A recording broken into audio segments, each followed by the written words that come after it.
Your next promotion is just the beginning, and this podcast shows you how to get there. Welcome to episode number 174. I am so excited to bring you today's interview with Kim Killer Chick Campbell.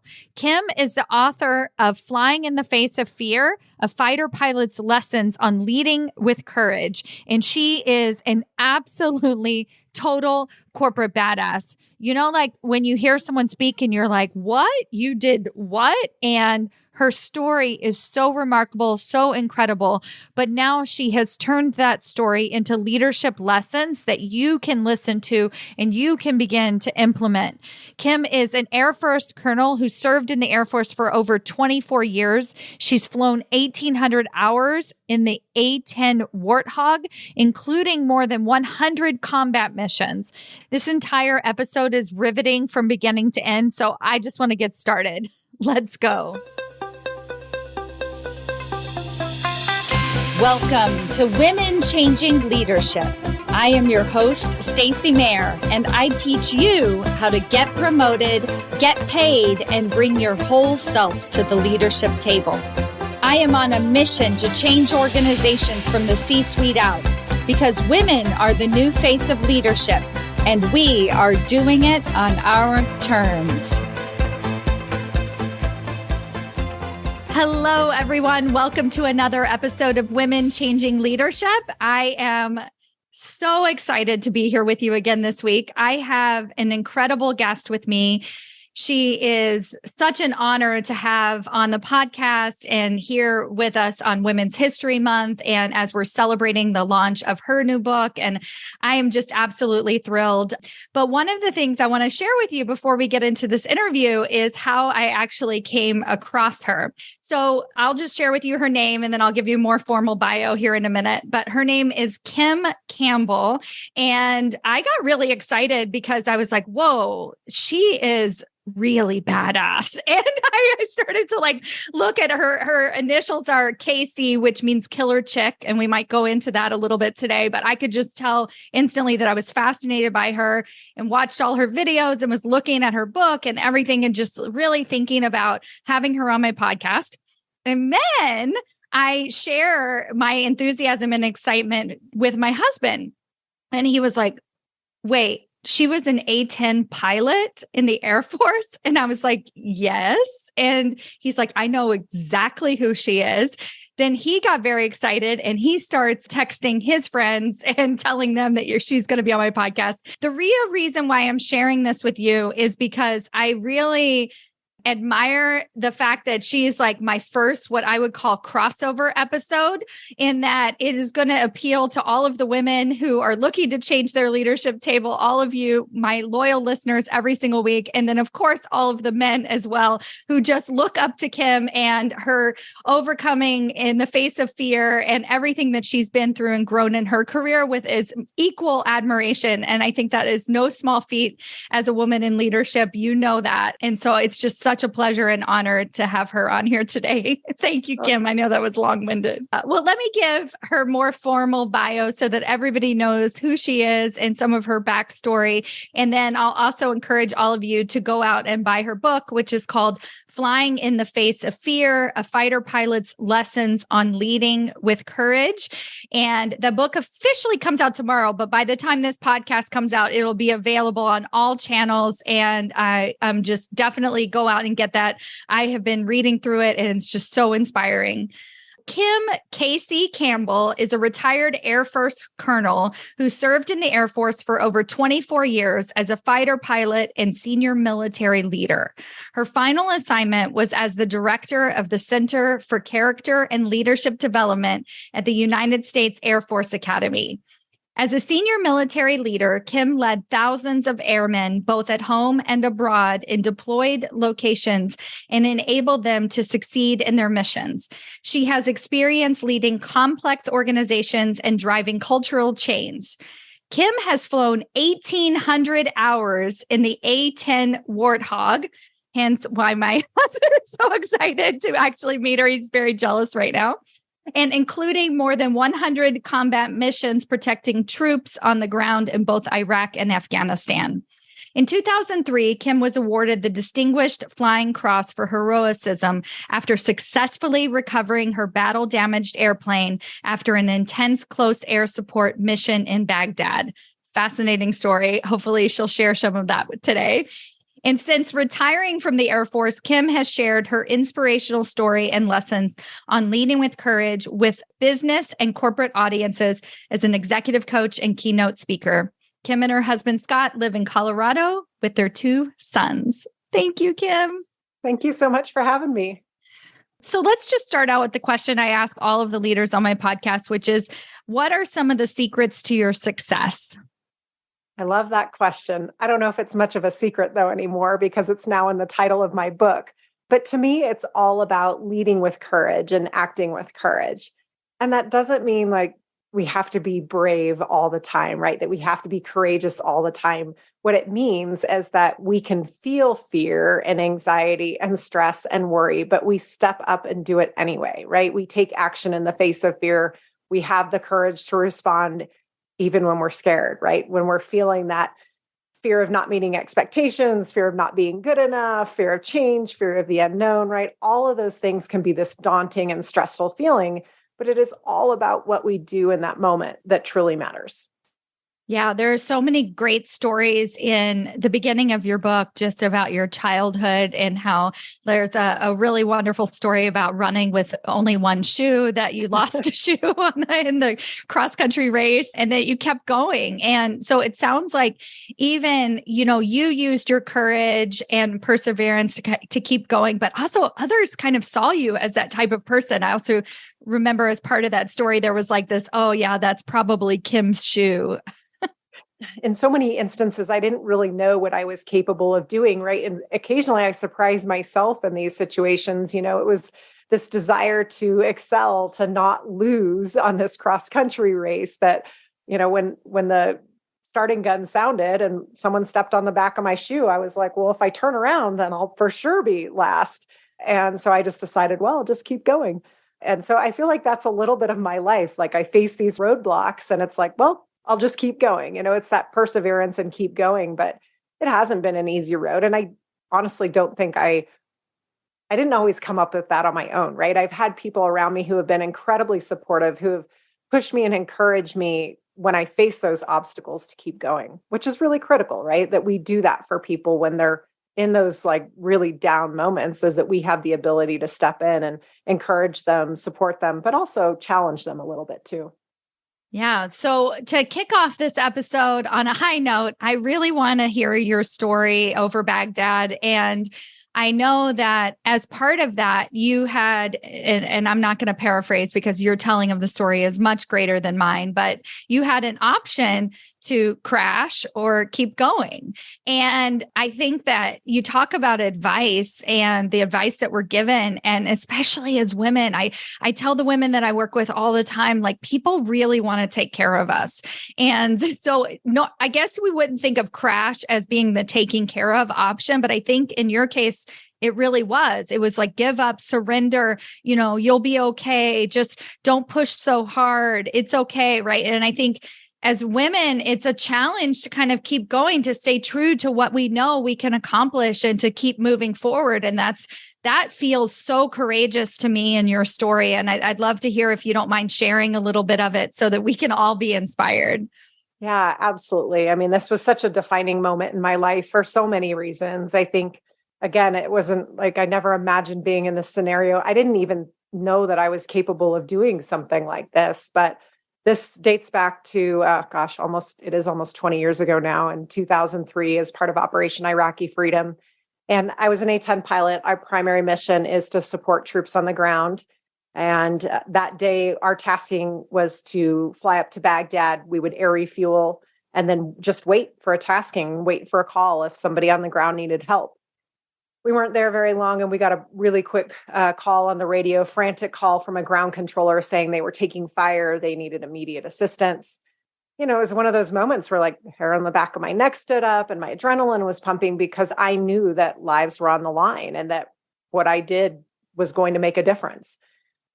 We immediately proceeded to the target area. Unfortunately, it was covered with clouds. We had to be able to get below the weather. So thankfully, my flight lead, with some quick thinking, just found a hole in the clouds. And I remember watching him disappear through.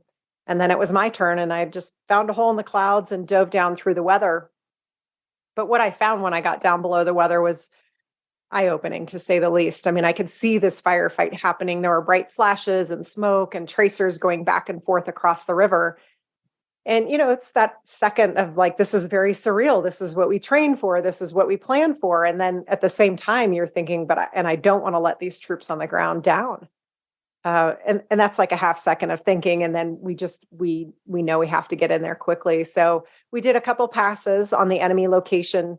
And then on my last pass, as I was pulling off target just to get away from the ground, away from the threat, is when I felt and heard a large explosion at the back of the airplane. And I knew immediately I had been hit. There was this bright red-orange fireball, and I remember just the whole airplane kind of dumped over. I remember looking down and I could see Baghdad below, and I pulled back on the control stick on my airplane just kind of instinctively, and absolutely nothing happened. Like nothing happened at all.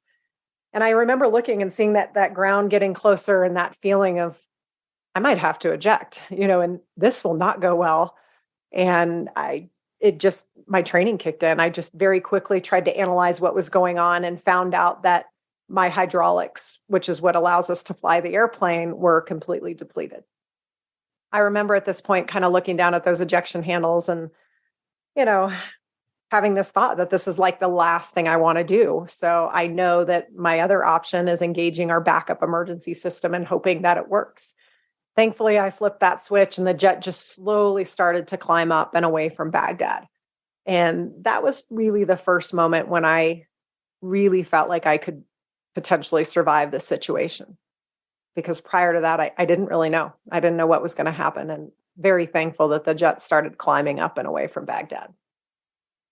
Yeah. And so then you land eventually, and then, eventually. Yeah. Yeah, eventually, because surviving that hit over Baghdad was like the first part, but now I still had an hour to fly the airplane home.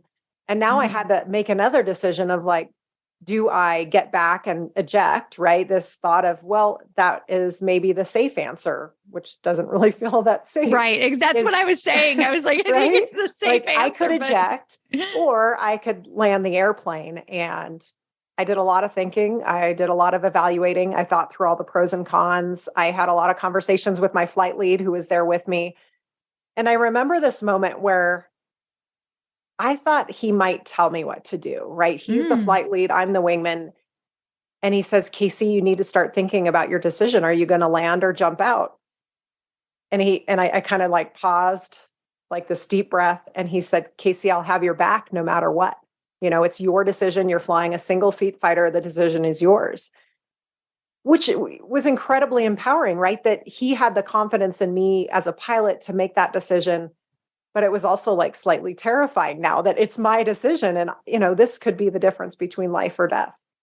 So yeah, I eventually landed, thankfully, but it was probably the longest hour of my life getting back home and getting that airplane back on the ground. Yeah. And, this is the story that my husband already knew about. And obviously, I think there's a huge fan club for the plane that you were flying, the A-10. And this is just, I educated myself on all of this more recently because I'm like, now I'm fascinated by it. But, there is something really interesting to your story. And I know this happened earlier-ish in your career. And, the leadership and in terms of executive leadership has happened much more recently and sort of after the fact. But in terms of respect and admiration, and obviously you received, the Cross for Heroism and, different things like that happened after this event.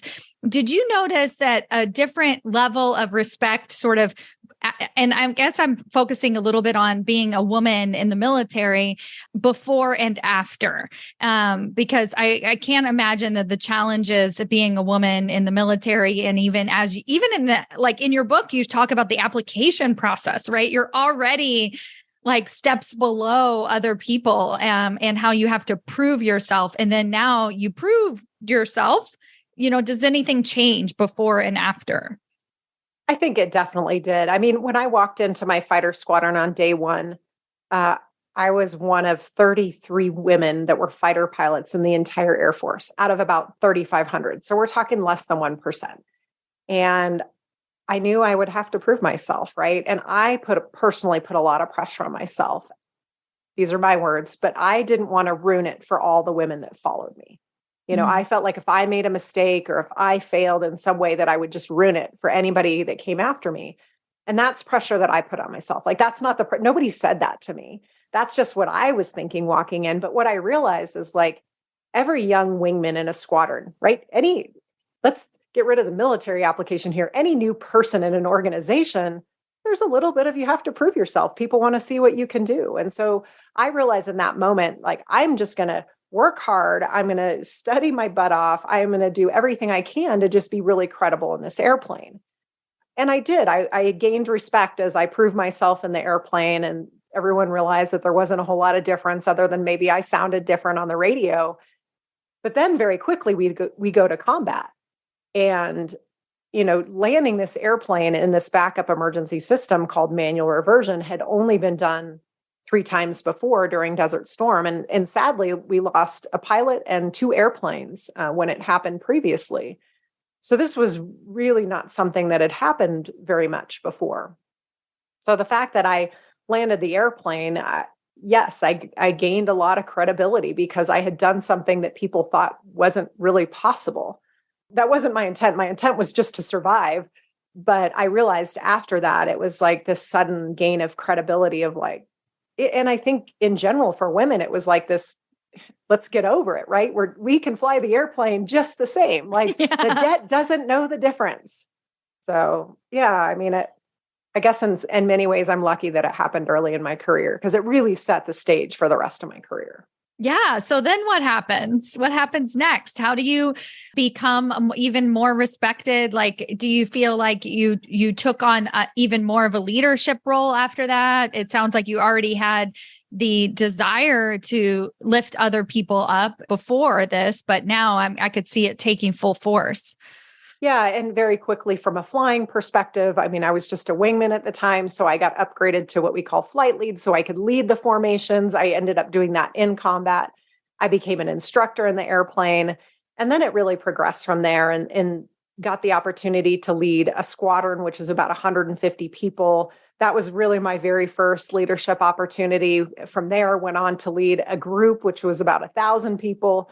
And each of those times, like I took lessons from all of the experiences, and I just really felt like I improved as a leader over time because of all those experiences. But I always go back to some of the lessons that I learned early in my career, right? This whole idea of empowering your team to make decisions, to have confidence in them, right? To create a culture, we call it a wingman culture, right? Where we know that each individual has a big role to play and how our individual contributions are critical for shared success. Like all of these things trickled all the way through my leadership experience. And then culminating, for me, I say culminating because it was back to where I started. I got to go back to the Air Force Academy to become the director of the Center for Character and Leadership Development, which is a very long title. But really that meant that I had the opportunity to lead and influence our next generation of young aviators and leaders. Amazing. One of the talks that you gave, and you said something about one of your leadership principles, and I was like, yes, yes, yes. So I'd love to talk a little bit about vulnerability, and your specific take on it was just exactly spot on. I call it authentic power, and we'll sort of like maybe we kind of tag team here a little bit. I just really loved that side. And when I hear your story, there is a level of armor that had to be put on, right? Like there is no way the woman that kept running that race with that determination in one shoe wasn't just like, go, right? And so when we're in that fierceness, when we're like, go, we have to win at all costs, right? We have to survive. Courageousness could have that quality to it. Vulnerability doesn't often come up as part of the equation. And I think that it sounds like you've actually cultivated vulnerability as a leadership trait and practice it and encourage others to do that. So I'd love to hear your take on that. Yeah, it's funny how you say that, because when I got selected for my very first leadership role, which was this role as a squadron commander in charge of 150 people, I came in with Mostly men, armor. probably. Yeah, I mean, the Air Force, in terms of our numbers, yep, we're Right. I mean, just essentially, like to remember too, right? Like, so yeah, you're in charge of 150 people. It's your first leadership role. There's a lot of people who don't look and think like you, right? It's like, it's like there's something to this, right? yes. And so I did. I came in with armor. I thought like I had to put on this tough exterior, right? Like this, I had this expectation of myself and what I thought other people kind of wanted me to be. And one of the very first things that happens in our change of command ceremony is it's just a big formal ceremony. Lots of people in attendance from around the base and really friends and family. But this ceremony, my husband and my son, who was 3 at the time, were there sitting in the front row. And, this is a very formal military ceremony, speeches, big A-10 in the background, lots of formality. At about 15 minutes into the ceremony, my son decides he's like totally bored out of his mind. And so I just give him this little smile, and he looks at me and he's like, and he stands up. And then he starts taking a few steps towards the stage. And I'm nervous, right? I'm nervous about like what my team is thinking. And so my husband and I are now like doing the silent communication thing that we do. And I'm looking at him thinking like, you should do something. And he's looking back at me thinking like, I'm not doing anything, because we could have like full blown meltdown here in front of everybody. My son doesn't care. He takes more steps and he ends up like next to the stage. And I think he's going to sit down. And instead he climbs up right on the stage, and then he hops up right in my lap, like in the middle of this big formal ceremony. And I have this moment of fear of like, what are my team thinking? Like, what are they going to think? I'm supposed to control this, command this 150 person squadron, and I can't even control my 3-year-old son. And then I have this moment of realization that I don't think I would have had if my son was not there on my lap, right? Which is this, we need to be authentic to who we are. And it is okay to show that human side of leadership, right? I'm a mom, I'm a wife, I'm a leader, I'm a fighter pilot. I am all of these things. And that is the human side of leadership. It's this idea that we can be strong and we can be compassionate, we can be tough and we can be kind. It took my 3-year-old son to teach me that. And then I'll be honest, the next day as I'm walking around talking to my airmen, I'm still nervous about what they're thinking. But it turns out like it was the highlight of the ceremony for so many of them, because it made me human. And that moment really set the stage of just realizing that leadership was more about, it was creating connections. It was building trust. It was being vulnerable, like being open to some uncertainty and risk. That's what it was about. That's what my team wanted for me. They didn't want this tough exterior, this combat proven fighter pilot, right? That was great. That was credibility, but they really wanted to build connections and create trust on our team. And took my 3-year-old son to teach me that. I love it. And so speaking of son, I know that you put a lot of efforts into your own, perhaps, I don't know, work-life balance. This has to be something that you teach and you coach on as well. The reason I kind of say work-life balance, because, I'm like, I don't even know that I kind of feel like I have this integration that it's kind of all part of it. Like you said, your son sitting on your lap. Like, I feel like my children and my days are just so mixed up and everything. But as I step into higher roles of leadership, I'm actually more available for them because I have more boundaries and so on and so forth. So I would love to hear from you what you do to create that, or maybe perhaps what you coach other leaders to do as well. Yeah, it's interesting. I think work-life balance was this term that we've heard for so long. And I realized for me, like balance, like 50-50 balance every day, like it was impossible for me. Like I was no good at that. What I've realized over time for me, I just try to look at like long-term balance and giving myself some grace of like, today I've got to stay at work late because something needs or someone needs my attention. But tomorrow I'm going to leave early, or I'm going to go in late because my son is sick, or I want to go on the field trip, whatever it is. But you're right. We have to be able to set those boundaries and give ourselves some grace when it doesn't go as planned. And I love work-life integration, work-life blend, work-life harmony. There's all these great terms that really, they don't have to be so separate. And I would say the one thing that has come out of the pandemic, if there's anything good, is this idea of like, we've let people into our lives a little bit more, working from home. And the number of times my kids have come in the middle of me teaching a lesson for the Air Force Academy cadets, it was part of who I was. And we try so hard, but, sometimes things just don't go as planned. So I think it is about giving ourselves some grace. It's about asking for help when we need it, not being so hard on ourselves. That for me has been the way that I have found long-term balance or integration or blend or harmony, but it's not easy. And I really feel like throughout my career, I have been pretty hard on myself. And when I try to do it all, so to say, I just didn't do any of it well. It's understanding that some days things are going to play out a little bit differently. Yeah. Yeah, absolutely. I was thinking about that idea of asking for help and creating those boundaries. And it still kind of comes up for me where I forget that my husband and I both share responsibility. Yeah. And like I said, as I have owned my leadership and being able to do the work that I really want to be doing and at that level, I've also had to ask for more support, right? Like I've had to be clearer in my expectations from myself to get that support, right? I'm holding myself accountable. And that's been, and even on the reverse, like I'll hold myself accountable for days off and really making sure that I'm with them and not separate, like not kind of trying to do both. Like the first couple of years that I was working as an entrepreneur, I was trying to multitasking parenthood and it's just not working for me. Yeah. First off, my husband has been an incredible supporter and my wingman, if you will, throughout my career. He was also an A-10 pilot. He was in the military for 25 years.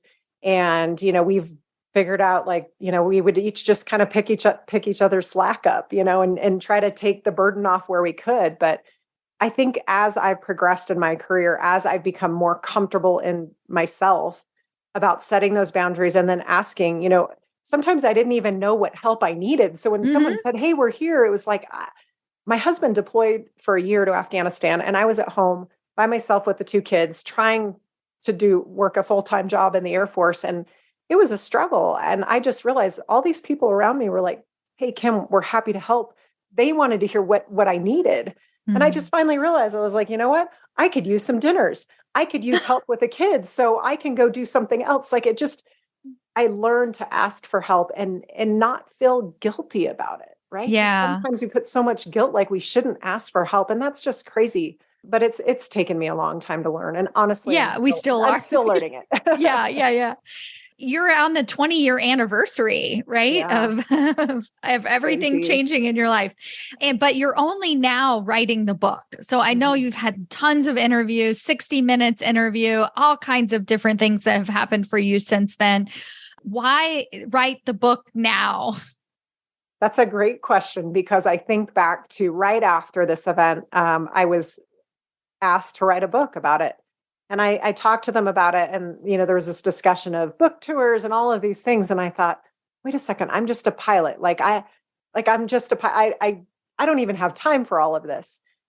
Honestly, the book wouldn't have been very good. It would have just been a story. But now I've had 20 plus years almost, to reflect on this, to really think about the lessons and what I learned from it. And I'll be honest, the book is called Flying in the Face of Fear, right? 20 years ago, I would never have told you. I would have never have admitted that I was scared in that moment. I had, for me, it was like, I'm this tough fighter pilot. We're invincible. We're fearless. But here's the thing, 20 years from now, this 20 years since it's been, like, I have the courage now. I have the confidence to own that because I know what's most important. And it's not about the fear, right? It's about taking action in the face of fear. But it's taken me a long time to figure that out and really to derive the lessons. I mean, the book is so much more than the story over Baghdad. The book is about all the leadership lessons and experiences that I've had along the way. And all of those experiences, all of the hard things that I've been through, I realize over time have really made me, a better person, a better wife, a better leader, a better mom.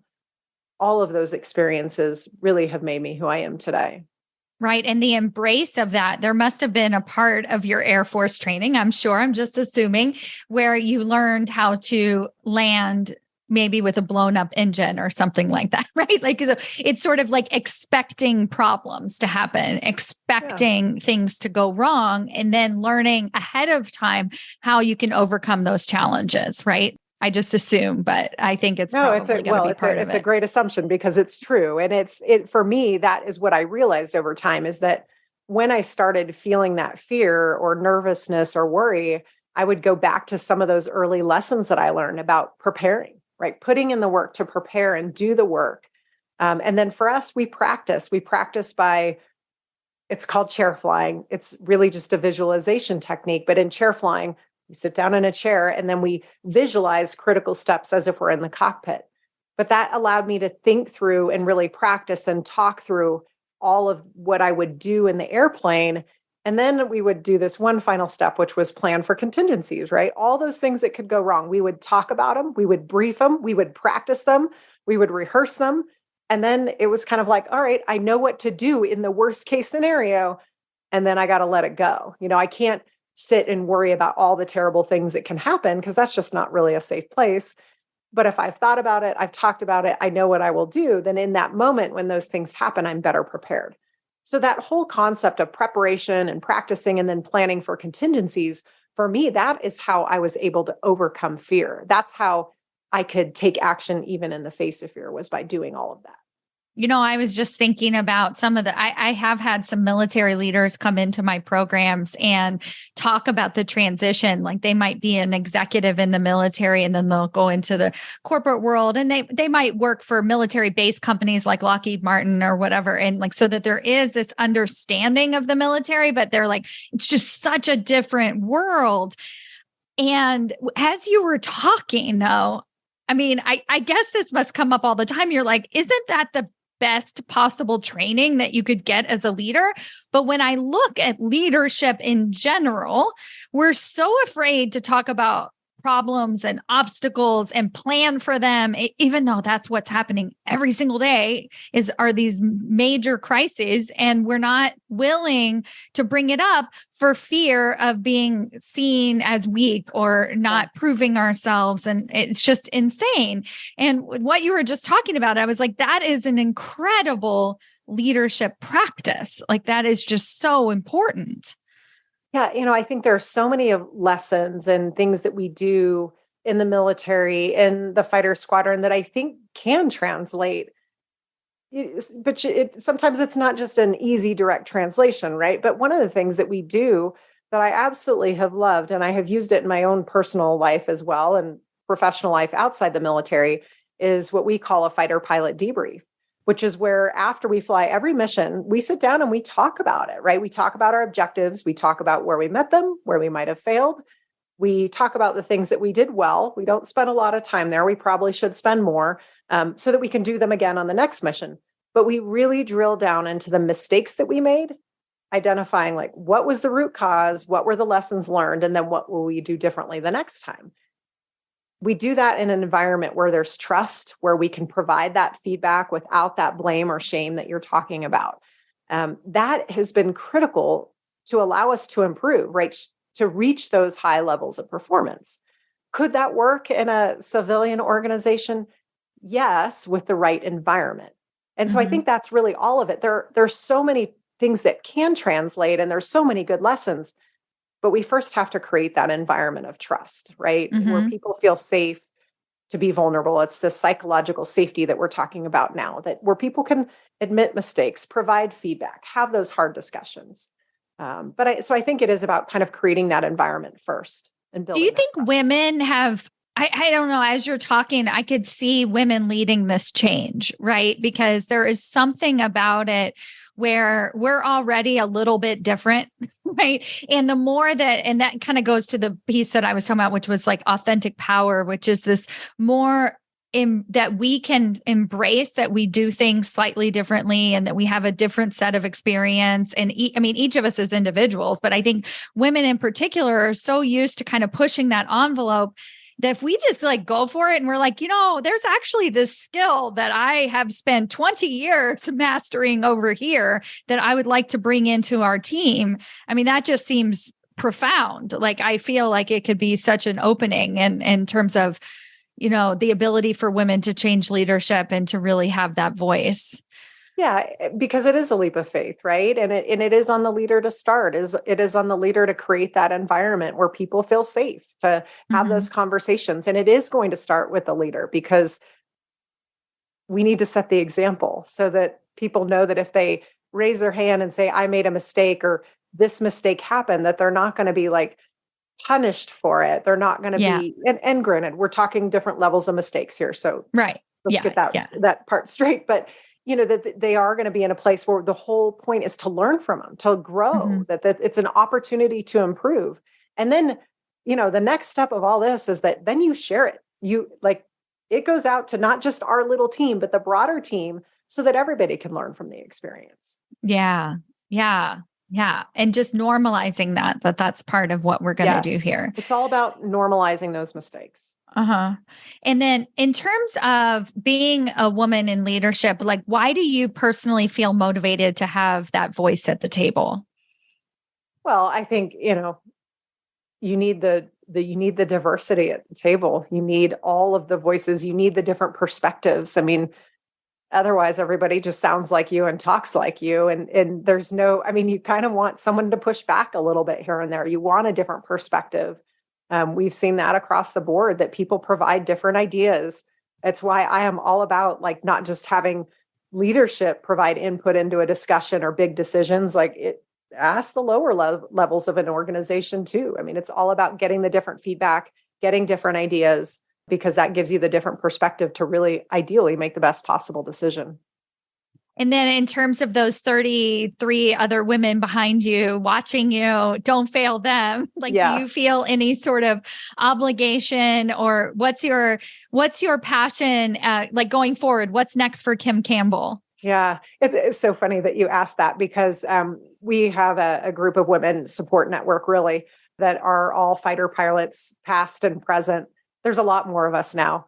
But I will tell you that in writing this book, there is a little bit of that pressure of I don't want to let them down. I want to represent well. So despite the fact that I have, come 20 years, I still put some pressure on myself, because I think, you do want to represent well and lead by a good example. So what's next? I think it's all, I'm very thankful to have spent 24 years in the military for some incredible opportunities, but I am really excited to spend more time with my family and my two boys, who are 10 and 14.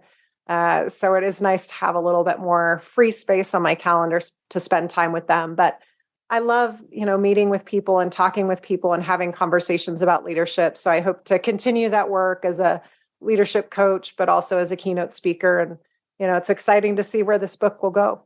Yeah, you're so inspiring, and inspiring to everyone in my family. I'm going to share this episode with my kids as well. I love it. It's absolutely incredible.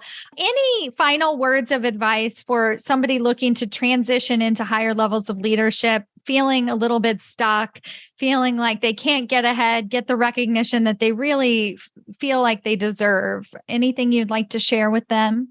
I think the important thing is, no matter what, stay authentic and true to who you are, right? It doesn't really work if you stop being you and you stop believing in you and what makes you you and all these, what you're passionate about. So be authentic and true to who you are. But I think the other thing to realize is along the journey, there's likely going to be many times where you hear the word no, where you're faced with rejection. And, I think the most important thing we can do in those moments is to keep pressing on, right? When we make mistakes, when we fail, we get back up, we dust ourselves off, we give it another go. It's all about working hard, having that good attitude, maintaining that good attitude, even when it's hard, but keep after it if it's what you want.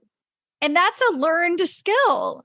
Right? Oh, yeah. As you've shared today, it's like flying in the face of fear. This is not something that we're just born with. Getting back up is not, brushing things off. It's something that we practice, that we get used to having that fear be there and have it not stop us to feel that courage. And yeah, you're such a great example of how that's that's a learned behavior and that we can practice it and we can get better at it. And then we can become that role model and survive, literally survive. Yes. It's so incredible. Oh, Kim, thank you so, so much for being here. Definitely check out her book, Flying in the Face of Fear. And we'll link to that in the show notes as well as Kim's website. And I just wish you all the best with this new book and just everything that is ahead of you. Thank you so much for changing the leadership table. You are such an inspiration. Oh, thank you so much. I appreciate you having me on the show.